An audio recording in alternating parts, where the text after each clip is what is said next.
ئەو مامۆستایانەی کەوا لەگەڵی بوون زۆر خۆشحاڵ بوون بە هەسوکەوتیکردنی لەگەڵیەوە وەک هەمیشەوە.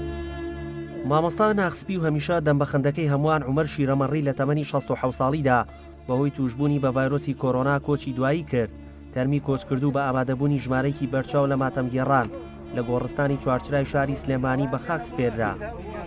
مامۆستا عومەری ئەحمەد ساڵح وە بنەماڵەکەی یەکێکە لە کەسایەتیە هەرە جوان و هەرە شۆڕژگەر دڵسۆزەکانی شاری هەڵەبجە و بابرین پارێزگای سلێمانی و بزوتنەوەی ڕزگاری خوازانی گەلی کورد. مامۆستا عومەر کەسێکە لۆکاڵی نییە، ئەتوانین بڵێن بەس هەڵەبجەیەکان یا سلێمانیەکان یا پرۆسەی تەربیە مامۆستا عومەر ناناسێ.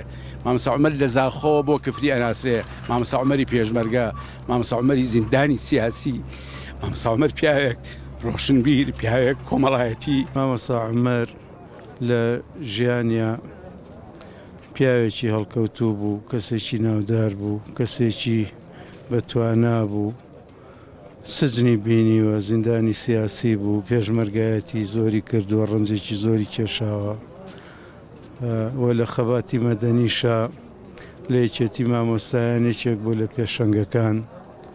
دوای ئەوە لە مەجای سیاسی وەکو کادرێکی حیزبی پیاوێکی هێمن و لەسەر خۆ، پیاوێکی بە هیممەت، پیاوێکی بەورە لە هەموو سەردەمەکانە یەکێ بۆ لە پیاوە تێکۆشەر و بەورەکان. مامۆستا عومەر لە سەرەتای ساڵی 1970 وانە ئێمە مەجموعەیە گەنج بووین. ئەو کاتە دەستگا دابڕچێنەرەکانی حیزبی بەعەس ئێمە لە کۆمەڵە کارمانە کرد، ئێمەیان گرت. مامۆستا عومەر یەکێ بوو لەو پیاوە تێکۆشەرانەی کە زۆر سەرسەختانە، زۆر ئازایانە، زۆر بێوەرانە مقاومەی کرد بەرگەی زۆربەی زۆری تەعزیبەکانی تەعزیب و وەحشیگەریەکانی حکوومەتی ئەو سەردەمەی کرد بەبێ ئەوەی بچووکترین نهێنی ڕێخستنەکان بدرچێنێ.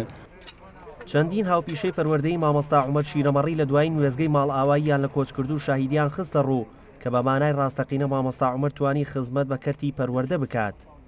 ڕفیقی بناڵیم بوو، خزم بوو خاڵەزە برزین بۆ 6 ساڵ زیاتر لە بیر بەدارە بڕین بۆ ڕۆژێک پێش دوو هەفتەوە بێشت تەلەفۆنی بۆ کردبووتی ڕەوژیا تووشی کۆرۆنا بوو. کەسایەتیەک بوو بەڕاستی خۆشەویستی هەموو هەڵەبجەیەکان بوو، خۆشەویستی هەموو مامۆسایان بوو. پیاوێکی دڵسۆز، پیاوێکی پەروەردەیی، نەگەر خەسارەتێ بوو لە بنەماڵەکەی و لە هاوڕەکانی، خەسارەتێ بوو لە پرۆسەی پەروەردە کەوت. ئەو پیاوە زەمانێک لە پرۆسەی پەروەردە توانوێتی جێگایەکی تایبەتی بۆ خۆی بکاتەوە و خۆشەویستی هەمان بوو و توانوێتی کە خزمەتێکی زۆر بکە.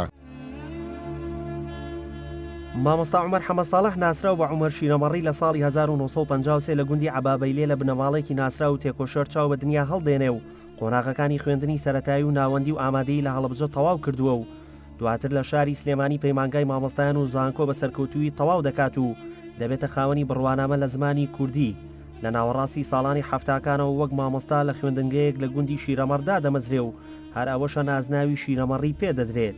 مامۆستا چەندین لێپرسیاوەتی جیاوازی لە بواری پەروەردەیی هەبوو لەوانە سەرۆکی یەکێتی مامۆستایان و بریکاری وەزارەتی پەروەردە لە ساڵانی 2003 تا ساڵی 2006 و هەروەک لە ڕووی حزبایەتیشەوە کادرێکی دڵسۆزی یەکێتی بووە و لە سەرەتاکانی دامەزراندنی ئەم حزبەوە پەیوەندی کردووە و چەندین لێپرسیاوەتی درا بە تێلەوانە ڕاوێژکاری کۆسرەت ڕەسوڵ عەلی سەرۆکی ئەنجومەنی باڵای سیاسی و بەرژەوەندی یەکێتی و چەندین پلەیتری حزبایەتی هەبوو لە مەڵبەندی ڕێخستن و کاری ڕێکخراوەیی. داسیار محەممەد گەلی کوردستان، سلێمانی.